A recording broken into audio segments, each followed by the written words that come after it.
В судный день встретятся два друга. Один спросит другого: «Как твои дела перед Аллахом?» Тот ответит: «У меня лишь одно благое деяние».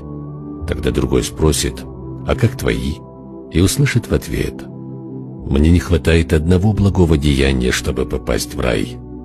И тогда друг, у которого было одно благое дело, скажет: «Прими мое благое деяние и войди в рай, потому что я иду в ад.